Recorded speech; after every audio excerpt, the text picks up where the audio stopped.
I need you to analyze these pictures right here. This guy is Carlsen, and this guy is Hans. He's been a chess prodigy since he's 17. This is young Magnus Carlsen against the former world champ, Kasparov. There are similarities between the Prodigies, which is their facial expressions when they play in games. It's arrogance. There's a common trait among chess prodigies. They're arrogant. You need some form of arrogance in order to win. Arrogant chess players don't have limiting beliefs. Instead, arrogance gives you self-belief. In contrast to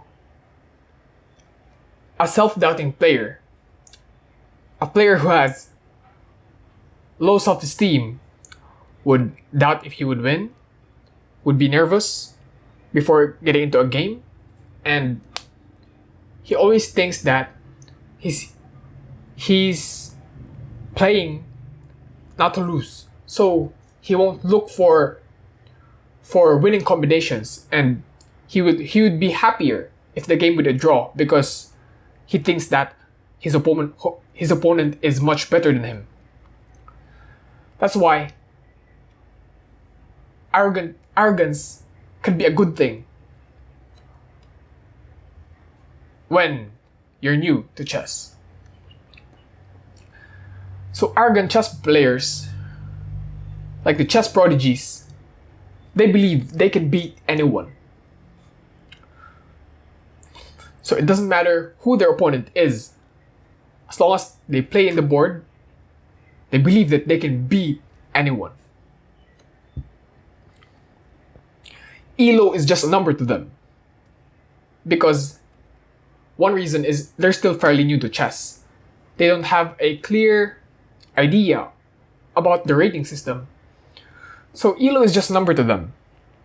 It doesn't matter if you're a national master or you're a GM. If you're against them, they just want to beat you. And they're not scared about that. Because when you're just starting, your ELO is close to zero, and when you start beating opponents that are higher ELO than you, then you'll think, maybe it doesn't matter at all. Because you just started, you're a prodigy. You're not nervous when your ego is ignorantly high. So when you're new, you have no idea how tough other players could be. So once you're winning, you're always winning, you have an ignorantly high ego. And that actually helps you. Because when you have a high amounts of self-esteem, you're not nervous, you have so much self-belief that you can play riskier, you can go for more tactical plays, more complex positions, and you don't want to settle for a draw. You always find a way to win, which gives you a competitive advantage. Just like in psychology, there are biases and limiting beliefs, which is a bias can hinder your rate of thinking. So it is your blind spot. Your biases are your blind spot. If you're ignorantly arrogant, then all your thinking blind spots or your limiting beliefs, the analysis that you wouldn't have thought of, will be gone. Your blinders will be gone. And your only system of thinking will be structured on how to win the game. And because of that, the high ego, they get to think better, just like how we talked about earlier. And because they're fairly new to the game, they don't know how good a master really is. For them, it's just a title that they don't know how good they really are. So once they play, even though other players are scaring them about, oh, your opponent's a master, for them, okay, sure, let's just play. So it doesn't scare them. They don't know how hard it is to get a title of a master. So they don't have that much respect or that much fear to go against a master, because they don't really know how good a master is. Unlike those who are at the center of the bell curve. So it's like there's like a Dunning-Kruger shaped bell curve where you have high confidence when you start chess and super high confidence when you're ending. I mean, at the Jedi sage level of chess, and the new players are the recreational players are at the middle, which have high self-doubt. Number elo is everything, and because of that, they get to play confidently with a clear mind, without nervousness and limiting beliefs. So, when I was at 3rd grade, I played in my first ever chess tournament. And it's an open chess tournament where a lot of grandmasters were invited. So it was Kalibungan Chess Tournament. The name of the tournament was Kalibungan Chess. So you can look it up on my chess timeline. I got paired immediately against a national master, and I was not rated at all. So once we played, I didn't think, maybe not immediately, but in the earlier stages of the tournament, we got paired.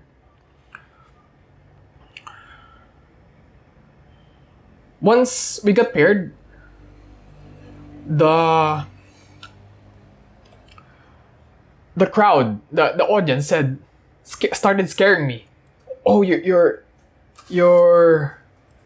should watch out. Your opponent is a national master. And I was a bit nervous because they're scaring me and I'm not used to tournaments. So, but I have some level of arrogance that I want to beat this guy. So we played. And I played as I usually would. I played like how I would play against others. So I was confident. I mean, not confident, but I was playing comfortably.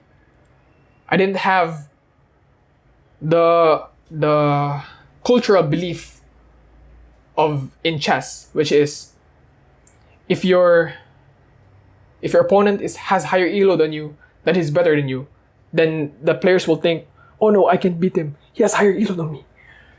So I ended up playing well against this guy. And then we got into a position where it was very favorable for me. So his queen is... I kept threatening his queen, and then we got into a position where the moves were repeating. So it was perpetual. But it was in my advantage to play perpetually, because if he forces to not have it as a draw, then he'd be losing. Just like how chess engines and AIs would play. They would repeat moves, and then if someone does a mistake, then that's how they take advantage. So the game ended up being a draw.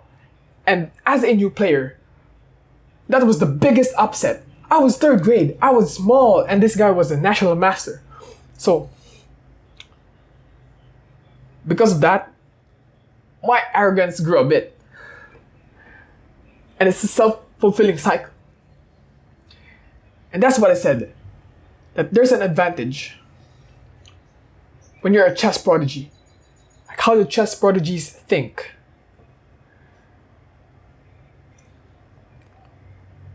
Their arrogance is what they use as their winning asset. So, going back to this, almost all of them have the same facial expressions. They're confident, they're arrogant. And that's why when you play in chess tournaments, you can observe that the best players, especially the chess prodigies, are arrogant. But it slows down. Their arrogance goes down once they play a lot. Once they've seen a lot of chess, and they'd say that their achievements don't matter that much, so they lose their anger in their eyes. But maybe what I also observed is the chess prodigies have a lot of ambition, and the game is still exciting to them. That's why they have this fire in their eyes. And that's what I loved about chess in my early career, because I was still curious, I still loved the game, I had passion. But then, after you play a while, you start playing the same openings, saying the same things, so it's not exciting anymore. So if you want to learn chess, check out my YouTube homepage.